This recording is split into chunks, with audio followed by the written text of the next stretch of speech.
Avez-vous déjà pensé que votre partenaire vous trompait? Avez-vous déjà ressenti ce doute qui ne disparaît jamais? Bienvenue, chers auditeurs, dans un espace de conversation et de réflexion. J'ai 90 ans et, au cours de cette longue vie, j'ai beaucoup appris sur les relations humaines. Aujourd'hui, nous allons parler de l'infidélité, un sujet difficile qui touche de nombreux cœurs. J'ai vu comment l'infidélité peut causer de la douleur et de la méfiance. Mais j'ai aussi vu comment l'affronter avec sagesse peut apporter de la croissance. Aujourd'hui, je veux donner des conseils à ceux qui soupçonnent leur partenaire. Je vais parler des signes qui, d'après mon expérience, montrent que quelque chose peut être mal dans une relation. Nous allons parler de la manière de gérer ces préoccupations de manière ouverte et respectueuse, en cherchant toujours la vérité. Ce dialogue est essentiel, car la confiance est la base de toute relation. Ensemble, nous découvrirons comment maintenir la confiance, bien communiquer et renforcer la relation même face aux problèmes. Rappelez-vous, l'honnêteté, le respect et la compréhension sont les clés d'une relation saine et amoureuse. En parlant des signes de l'infidélité, au fil des ans, j'ai remarqué des modèles de comportement qui peuvent indiquer des problèmes. Un signe courant est un changement soudain de comportement. Par exemple, un partenaire qui était communicatif peut devenir soudainement fermé, et cela est préoccupant. Mais avant de commencer, vérifiez si vous êtes déjà abonné à la chaîne pour ne manquer aucune vidéo. Je me souviens d'une amie, Maria, qui m'a raconté une histoire qui me fait encore réfléchir. Elle et Joao étaient ensemble depuis des années. Il avait toujours été affectueux et présent, le genre de partenaire que tout le monde désirerait. Mais, soudainement, Joao a commencé à se distancer sans raison apparente. Au début, Maria pensait que c'était le stress du travail. Mais avec le temps, elle a réalisé que quelque chose d'autre se passait. Avant, Joao rentrait toujours à la maison avec un sourire, prêt à écouter Maria parler de sa journée. Ils avaient l'habitude de regarder des films ensemble, de rire des blagues les plus bêtes et de partager des histoires. Mais, du jour au lendemain, Joao est devenu distant. Il a commencé à rentrer tard, disant qu'il avait des réunions interminables. Les conversations qui étaient auparavant longues et vivantes sont devenues courtes et monotones. Maria a remarqué qu'il était constamment au téléphone, envoyant des messages qu'il n'expliquait jamais. Cet éloignement était le premier indice que quelque chose n'allait pas. Un autre signe que Maria a remarqué était l'intérêt soudain de Joao pour son apparence. Avant, il ne se souciait pas beaucoup des vêtements ou de l'exercice. Il était à l'aise avec son style simple et ses routines tranquilles.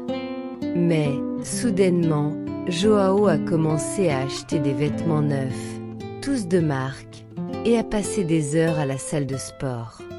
Lui, qui avait toujours préféré un barbecue avec des amis à une course dans le parc, ne manquait maintenant plus aucun entraînement. Maria se souvenait clairement du jour où tout a commencé à sembler différent. Ils étaient à l'anniversaire d'un ami, et Joao semblait distant, vérifiant constamment son téléphone. Quand Maria lui a demandé ce qui se passait, il a juste souri et a dit que tout allait bien. Mais elle savait que ce n'était pas le cas. Les changements s'accumulaient. Joao, qui avait toujours été négligent avec son apparence, a commencé à utiliser des parfums coûteux et à coiffer ses cheveux avec un soin que Maria n'avait jamais vu auparavant. Il essayait clairement d'impressionner quelqu'un, mais ce n'était pas Maria. Elle a senti son cœur se serrer en réalisant cela. Maria a décidé de parler à Joao, une conversation franche et honnête. Elle espérait qu'il s'ouvrirait et expliquerait les changements. Mais Joao s'est mis sur la défensive, niant tout problème et disant qu'elle imaginait des choses. Ce fut le moment où Maria a su que quelque chose n'allait vraiment pas. Bien que prendre soin de soi soit bon et nécessaire, des changements drastiques et inattendus dans le comportement d'un partenaire peuvent être des signes que quelque chose ne va pas. Joao essayait clairement d'impressionner quelqu'un d'autre, et cela a profondément bouleversé Maria. Elle a dû affronter la douloureuse vérité que la relation qu'elle connaissait et aimait était en train de changer, et pas pour le mieux. Les leçons que Maria a apprises étaient difficiles mais importantes. Elle a découvert qu'il est essentiel de prêter attention aux changements de comportement du partenaire et d'avoir le courage d'affronter les vérités difficiles. Même si la vérité fait mal, c'est le premier pas pour comprendre ce qui se passe réellement et décider quoi faire ensuite. Je me souviens d'une autre histoire qui m'a été racontée par Anna, une amie de longue date. Anna a toujours été très proche de son mari, Lucas. Ils avaient le type de relation où il n'y avait pas de secret, partageaient tout l'un avec l'autre et laissaient toujours leurs appareils électroniques à la vue sans aucune inquiétude. Mais, un jour, Anna a remarqué quelque chose d'étrange.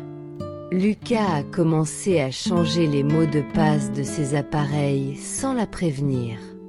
Avant, il partageait toujours ses informations avec elle, car ils avaient une confiance totale l'un en l'autre. Anna pensait qu'il s'inquiétait peut-être de la sécurité en ligne, quelque chose qu'il avait mentionné quelquefois. Mais ensuite, d'autres choses ont commencé à se produire. Lucas a commencé à emmener son téléphone partout, même aux toilettes.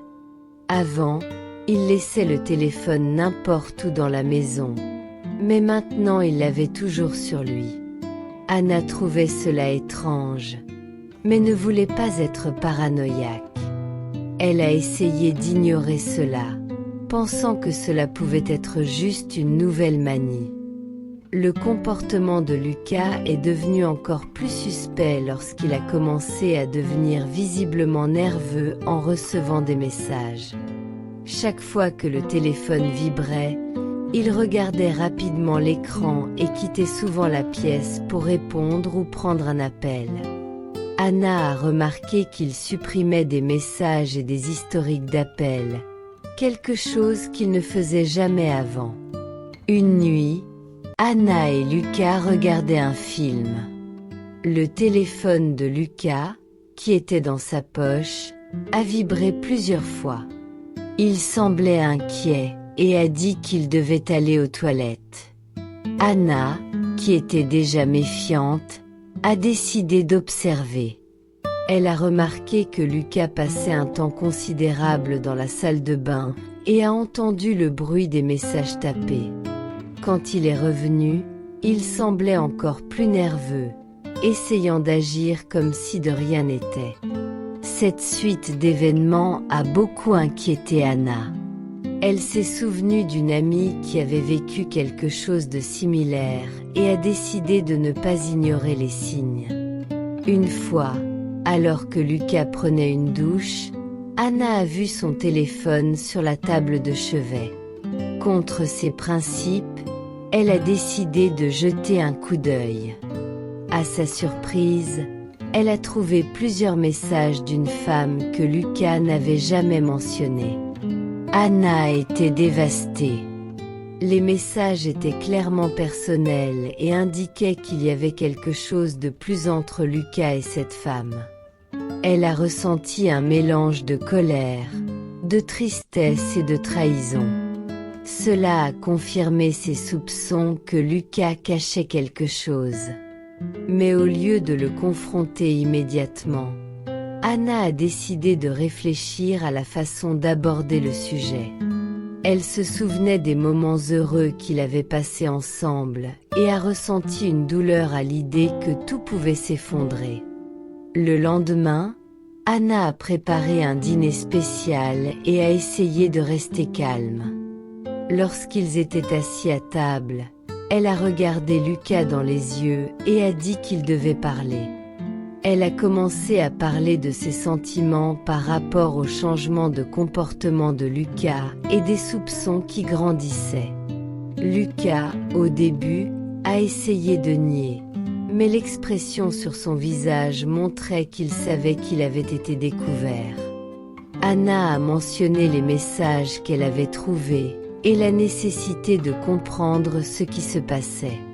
Après un lourd silence, Lucas a finalement admis qu'il était impliqué avec une autre personne. Il a parlé de la confusion et de la perte qu'il ressentait, et de la peur de blesser Anna. Bien que la révélation ait été douloureuse, Anna a ressenti un soulagement en connaissant la vérité. Ils ont passé des heures à parler, à pleurer et à essayer de comprendre ce qui allait se passer ensuite. Anna savait que la confiance avait été rompue, mais elle reconnaissait aussi l'importance de l'honnêteté et de la communication.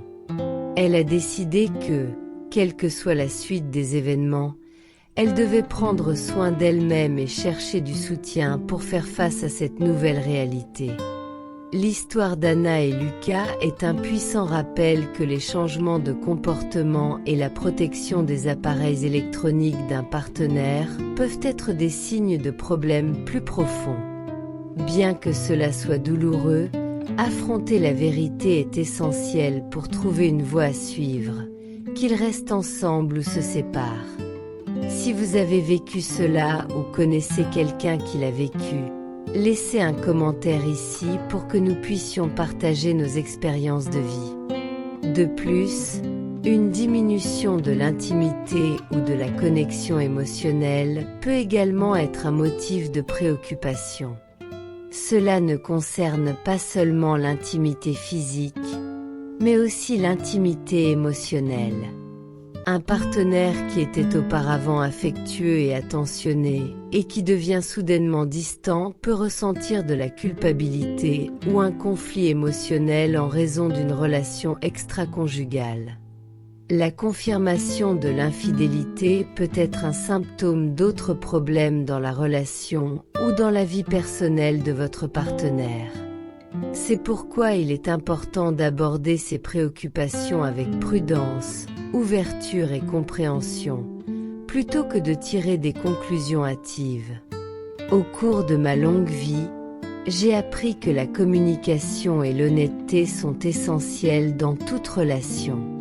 Si vous remarquez ces signes avant-coureurs, le premier pas est d'avoir une conversation ouverte et honnête avec votre partenaire, d'écouter et d'être écouté. Cela peut révéler des vérités profondes sur la relation et sur vous-mêmes en tant qu'individu. Parfois, ce qui est découvert peut être douloureux, mais affronter ces défis avec courage et honnêteté est essentiel pour la croissance et la santé de toute relation. Aborder des sujets délicats dans une relation, en particulier les soupçons d'infidélité, nécessite prudence et réflexion. La communication ouverte et honnête est la clé. La compréhension et le respect mutuel sont fondamentaux pour éviter les conflits et les ressentiments. Tout d'abord, il est crucial de choisir le bon moment et le bon endroit pour cette conversation. Trouvez un moment où les deux partenaires sont calmes et non distraits par d'autres responsabilités est important pour qu'ils se sentent détendus et sans pression de temps. Un environnement calme et privé est essentiel pour une discussion honnête et ouverte. Lorsque vous commencez la conversation, Exprimez vos sentiments et préoccupations sans accuser ni attaquer. Utilisez un langage à la première personne, comme je ressens ou j'ai remarqué, au lieu d'accusations comme tu fais ou tu es. Cela aide à maintenir la conversation centrée sur vos sentiments et perceptions, plutôt que de blâmer ou de créer une attitude défensive chez votre partenaire. Écoutez activement votre partenaire. Cela signifie non seulement écouter ses paroles, mais aussi essayer de comprendre ses sentiments et ses perspectives. Évitez d'interrompre et posez des questions qui montrent votre désir de comprendre son point de vue. L'écoute active peut révéler des aspects de la situation que vous n'aviez pas envisagés et peut aider votre partenaire à se sentir valorisé et compris. Soyez prêt à affronter des émotions intenses. Ces conversations peuvent susciter la peur, la colère, la tristesse ou la frustration chez les deux partenaires. Il est important de reconnaître et de valider ces émotions chez vous et chez votre partenaire. Rappelez-vous que montrer votre vulnérabilité peut être un outil puissant pour la connexion émotionnelle. D'après mon expérience, une approche axée sur la résolution des problèmes est également précieuse. Au lieu de se concentrer uniquement sur le passé et sur ce qui a mal tourné, essayez ensemble de trouver des moyens de renforcer la relation et de reconstruire la confiance. Cela peut inclure des accords sur la communication future, la relation ou des changements dans la routine quotidienne qui aident à renouveler l'engagement dans la relation. En fin de compte, l'honnêteté et le respect sont extrêmement importants. Même si la vérité fait mal, elle est la base pour construire ou reconstruire une bonne relation. Respecter l'autre personne pendant ces conversations est essentiel, non seulement pour la santé de la relation, mais aussi pour notre propre dignité. Soupçonner une infidélité n'est jamais facile, mais avec prudence et respect, nous pouvons surmonter ces défis. Parler peut être une étape cruciale pour mieux comprendre les choses et qui sait, rendre la relation plus forte et plus honnête. De plus, réfléchir à la confiance et prendre soin de soi est essentiel dans tout défi relationnel, surtout lorsqu'il y a des soupçons d'infidélité. La confiance est la base de toutes les relations saines. Sans elle, même l'amour le plus fort peut s'affaiblir ou disparaître. La confiance vient d'actions cohérentes, de l'honnêteté et de la communication ouverte. C'est un équilibre entre donner et recevoir, où les deux se sentent en sécurité pour être vulnérables et ouverts. Mais la confiance peut être fragile si elle est brisée. Cela semble difficile, mais d'après mon expérience, l'une des clés pour maintenir la confiance est de ne pas prendre son partenaire pour acquis. Cela signifie apprécier sa présence dans votre vie, reconnaître ses efforts et ses contributions et ne jamais cesser de communiquer et de faire des bilans émotionnels. De petits actes de gratitude et des conversations honnêtes peuvent renforcer la confiance au quotidien. Prendre soin de soi et avoir une bonne estime de soi sont fondamentaux, surtout dans les moments difficiles d'une relation.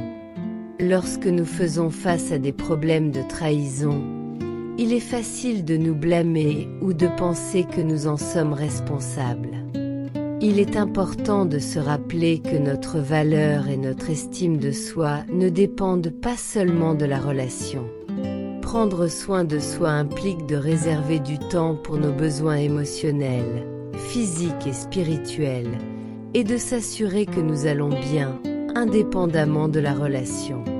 Cela peut inclure faire des choses que nous aimons, passer du temps avec des amis et la famille, faire de l'exercice, méditer ou même chercher une aide professionnelle, comme la thérapie. J'ai appris au fil des ans que prendre soin de soi n'est pas de l'égoïsme. Au contraire, en prenant soin de nous-mêmes, nous sommes mieux à même de relever les défis de la vie et de contribuer positivement à nos relations.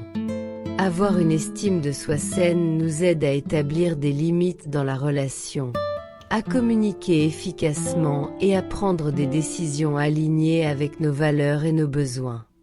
Nous sommes déjà à la fin de notre histoire, alors laissez votre pouce en l'air pour que cette vidéo atteigne plus de personnes et les aide avec des paroles de réconfort. Si l'infidélité est une préoccupation dans la relation, prendre soin de soi et avoir une bonne estime de soi sont encore plus importants. Ils peuvent faire la différence entre se perdre dans la douleur et le désespoir et trouver la force de faire face à la situation avec clarté et détermination. Que vous décidiez de réparer la relation ou de prendre la décision difficile d'aller de l'avant, prendre soin de vous vous donnera la base émotionnelle nécessaire pour cela. Il est également important de reconnaître quand une relation n'est pas saine et quand il est temps de lâcher prise. Parfois, rester dans une relation qui nuit à notre confiance et à notre estime de soi peut être plus préjudiciable que bénéfique. Reconnaître ces situations et avoir le courage d'agir est une partie essentielle de l'auto-soin. Pour ceux qui rencontrent des problèmes dans leur relation, souvenez-vous, vous n'êtes pas seul. Cherchez du soutien, parlez à des amis de confiance, à la famille ou même à un conseiller ou un thérapeute, et prenez soin de vous physiquement et émotionnellement. J'espère que ces réflexions sur la confiance et l'auto-soin vous aideront à relever les défis de vos relations. Si vous avez trouvé de la valeur dans ces mots, abonnez-vous à la chaîne et partagez vos expériences et vos pensées dans les commentaires. Parfois, partager nos histoires peut être libérateur et aussi une source de soutien et de réconfort pour les autres. Merci d'avoir participé à cette conversation. Rappelez-vous, prendre soin de votre cœur et de votre bien-être est la première étape pour avoir des relations saines et heureuses. À la prochaine fois, prenez soin de vous et continuez toujours à chercher la compréhension et l'amour.